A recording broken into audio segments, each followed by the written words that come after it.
What are you doing, Nate? What are you doing? I'm trying to get this box out from underneath the car. This tire went flat. Son of a biscuit. So what I'll do is I'll air up the fucking front tire so I can get the box out. So you can take it off nitrous? Boom, hydraulics. No, air ride. Airbags. I got airbags. Fox body Mustang with airbags and a 4G63 in it. You're gonna piss off the world. All right! 6-0s!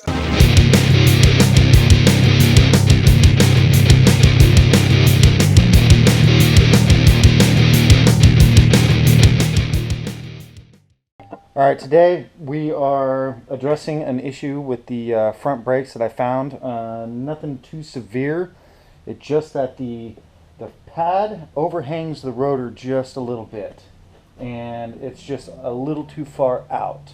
So what I want to do is take everything back apart.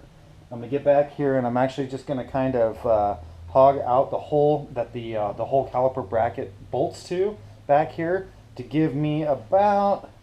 looks like about 1/8 of an inch, maybe a little less than 1/8 of an inch of slide back, so I can rebolt it all up with some lock washers and that, and then I'm getting full contact with the pad to the rotor.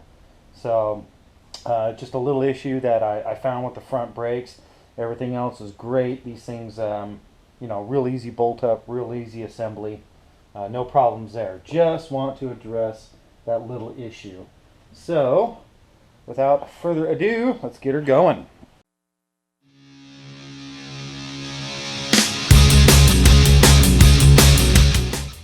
We'll get through this. That's easy. Yeah, see, we got hardly any back and forth play, and I need to go this way, about 1/8 of an inch. Take out the old paint marker, kind of mark about where I want to be. I don't like that. That should be enough.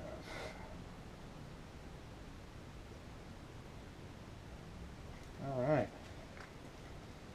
Let's get the show on the road.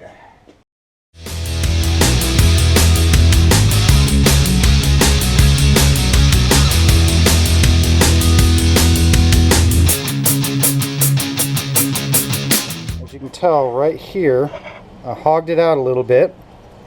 So when you put the bolt in, I have a little bit of play backwards. I just need it backwards, and then I'm going to torque these down as tight as I can get it so they don't move. But this should allow my caliper to move back enough so I have the contact that I need with the pads.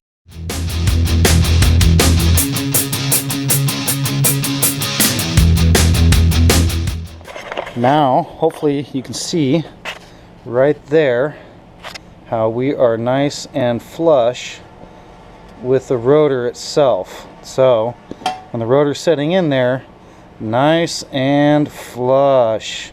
So to show you what I'm dealing with, I'll show you the other side, and then we're going to do it next. So here's the other side.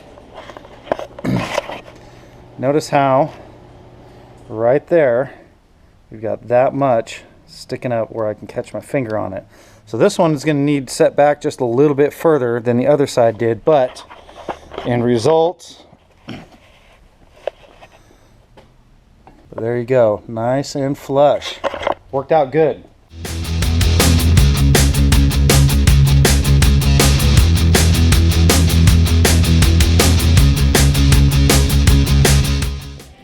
Gonna do some measurements. So I want to kind of set this new strut up about the same height as the other strut. He can adjust it later on as per, you know, what he wants. But I definitely want to make sure that I'm about the same distance from here to here. Just that way, you know, we're not changing the ride height a whole lot yet. All right. So, as you can tell, we got the hole here for the eccentric bolt. And I don't know if you can see it, but there's the eccentric setup right there. So when it goes in, you know, goes in, as you can tell, it won't move. And you flip it, it goes the other way. That'll just kind of set your angle on your spindle. So go ahead and set this bad boy in there. Doing a little research here. From what I'm seeing is this D2, this area needs to be facing inward. I'm gonna have to get another measurement over here, but come on, there we go. So this has to be like this. Spindle, this needs to be facing that way. Inwards, in towards the engine bay. The D2 emblem, in towards the engine bay, towards the motor. So I'm gonna sit down, I'm gonna get another measurement over here real quick, so you can see that, and then get these things installed. And I gotta go dig out the dress-up bolts, because we've got bolts for these.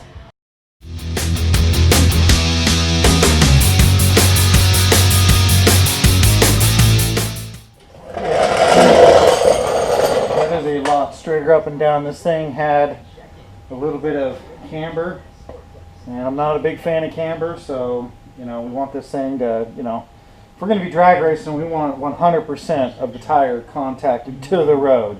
I mean, we'll have this thing aligned after it's all said and done, but definitely want to make sure that, yeah,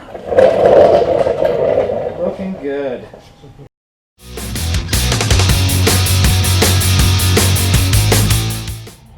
So that should be really close, if not right on the money, with the original setup for the ride height and everything. So here's hoping. And then when you buy these things, D2 gives you a plethora of parts and pieces here.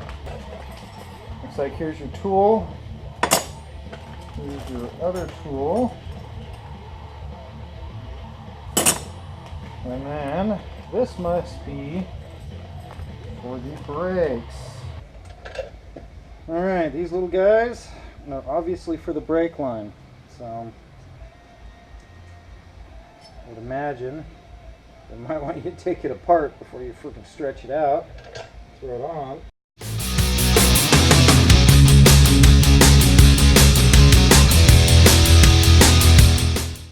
Alright, I do like the idea of having a mount for this brake line, but it needs to be closer. If I'm so far away, it just doesn't seem like it wants to mount correctly. It's such a pain in the butt to do it too.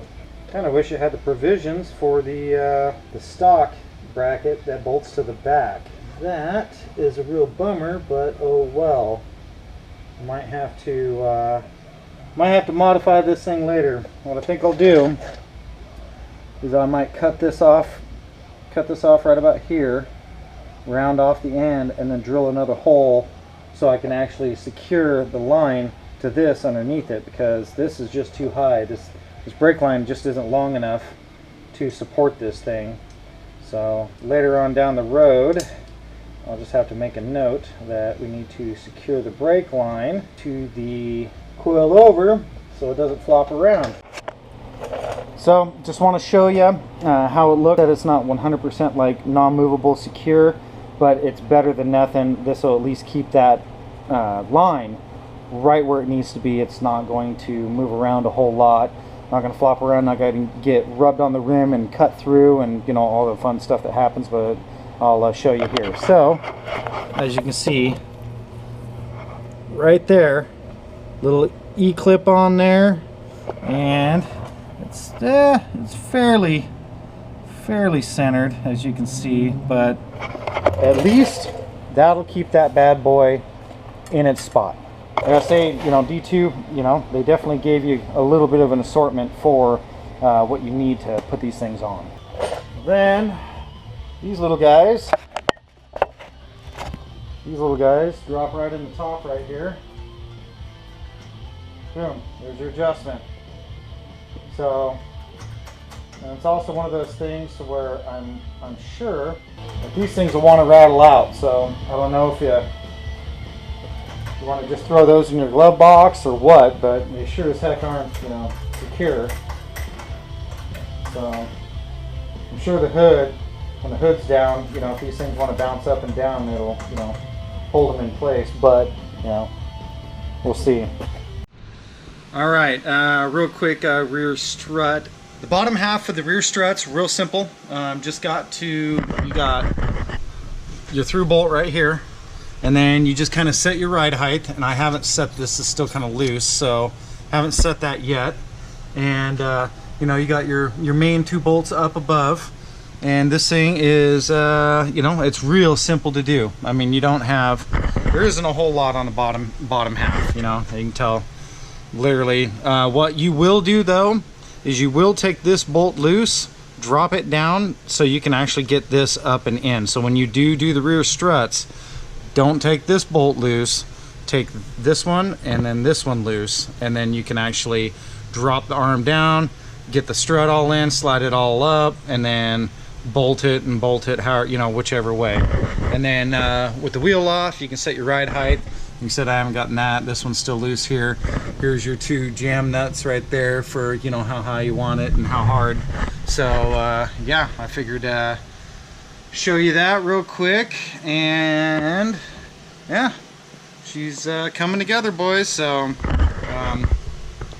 definitely coming together, and we'll be showing you a lot more. I got a few things to tighten back here. I just got to remember sway bar links need to be tightened up, but yeah, hey, it's all fun and games.